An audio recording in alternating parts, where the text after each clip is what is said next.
Hi, my name is Monica, and I am here to share my journey with gastric bypass or bariatric surgery and tummy tuck abdominoplasty.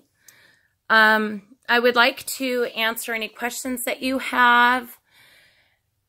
I'm not sure exactly what to tell you or what information you're looking for, what questions you would like answered, so I'll give you my stats. First of all, my highest weight was 350. My highest medically recorded weight was 333. I had gastric bypass at 333 pounds in April of 2016.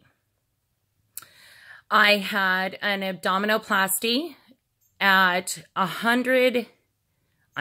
220 pounds in June of 2017.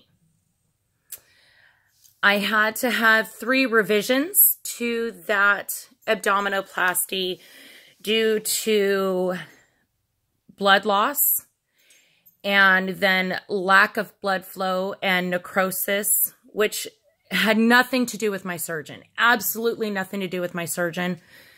I ended up bleeding too much, and then he fixed the bleeds, and then I had tissue that didn't get enough blood, and that tissue built up too much fluid.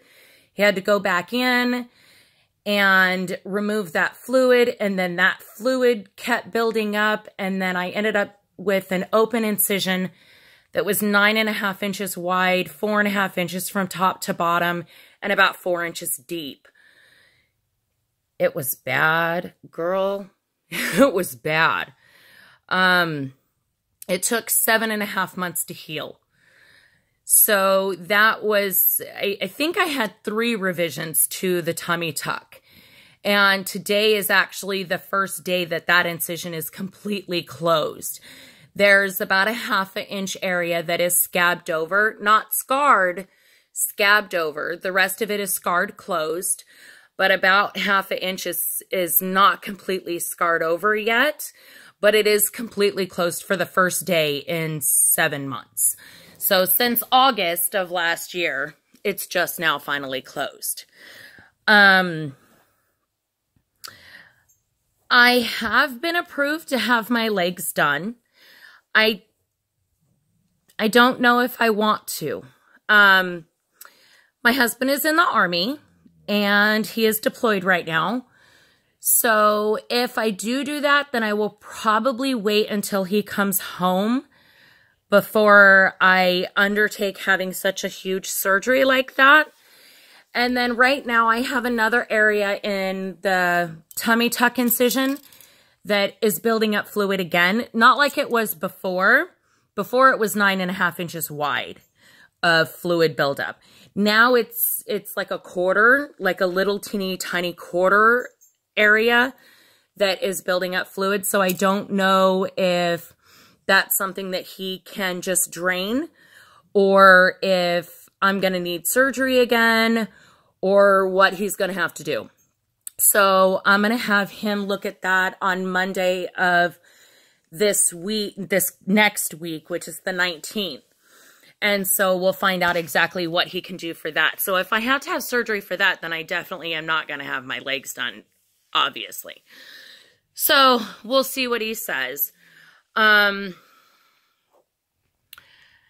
Let's see. As far as the gastric bypass goes, I didn't have any of the discomfort and pain and a lot of the symptoms that I hear people have.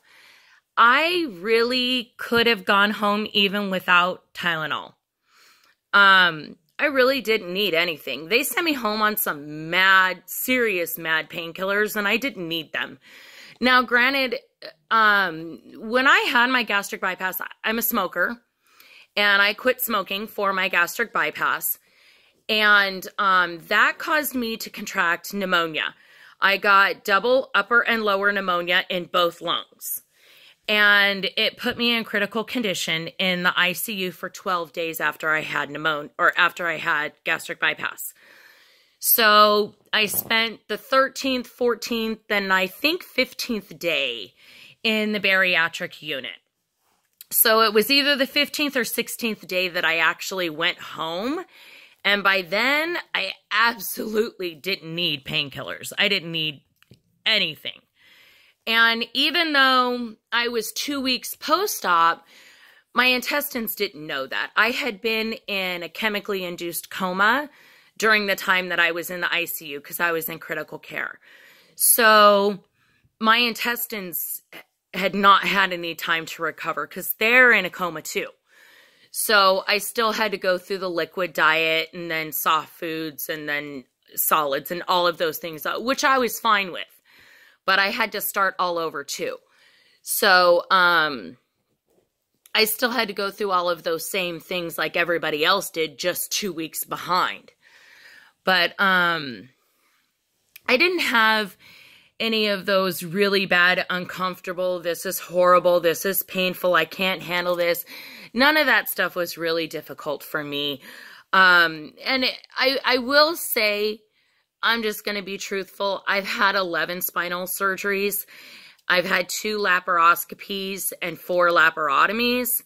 So maybe that's why this wasn't such a big deal to me, because I've had more serious surgeries than this one.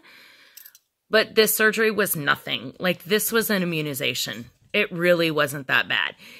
It was a couple of little half-inch incisions. It wasn't a big deal. They put Band-Aids on them. Like, it really wasn't a big deal. It really wasn't. And there was no pain. There was no discomfort. There was nothing. So I'm just being honest. It was nothing. I've been through way worse.